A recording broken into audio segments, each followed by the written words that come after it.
Donald Waruhanga, welcome to Africa 54. Thank you, Paul. I'm glad to be here. You are one of those innovative young people in Kampala. Bring me up to speed. What have you been up to lately? Our team here at Doppler Technologies, which I lead, participated in the Africa Development Bank Challenge, and we emerged as a top 20 winners with an idea to support businesses to increase sales, get clients, and adopt remote operations. During this time of COVID, a lot of businesses have had to change their ways of doing business. A lot of businesses have gone online. You have created a platform where you support some of these businesses. How is that going? We've supported now up to over 20 businesses, and when we look at their sales, when we look at the inquiries they are getting from clients, it's really promising, and they're also happy because even before COVID, they were not getting such inquiries from online platforms. Are these more of e-commerce businesses that sprung up during this lockdown and COVID?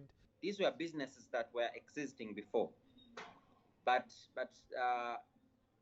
the lockdown that was imposed here in March had a big toll on most of these businesses.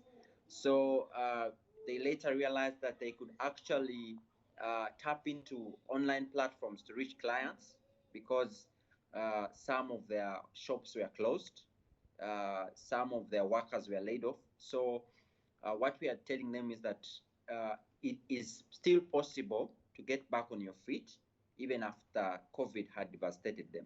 Interesting. Are there some businesses that you've helped that are doing very, very well?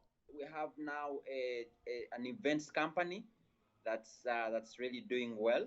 They are getting their online. It's called 236 Events. They are getting their orders online. We have a tourism business.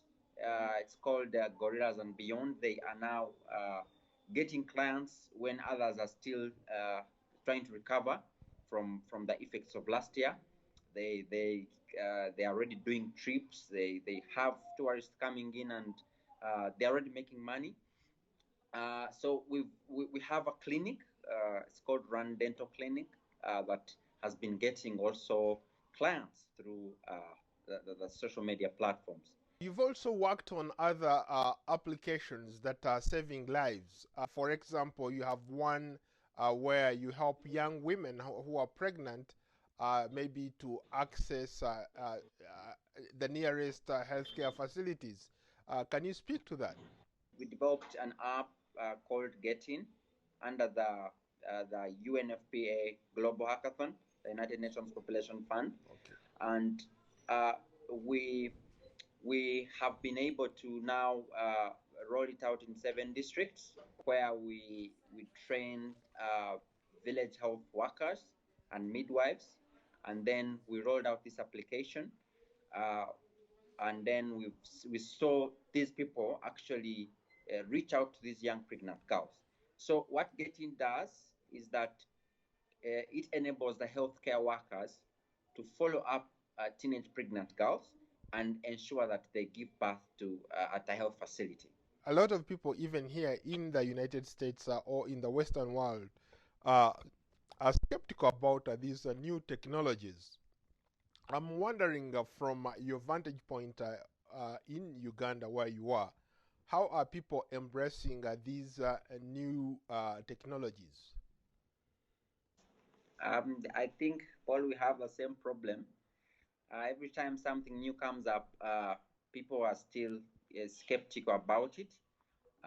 But our motto has been that we want to interest people in the things they are familiar with, like social media platforms. So when you tell them that part of this will be working with your existing social media page or group, then they feel a bit more comfortable, and then you introduce the whole idea with time. But it is still a general problem, but that's how we are working around it. Well, Donald, thank you so much for your time. Thank you, Paul.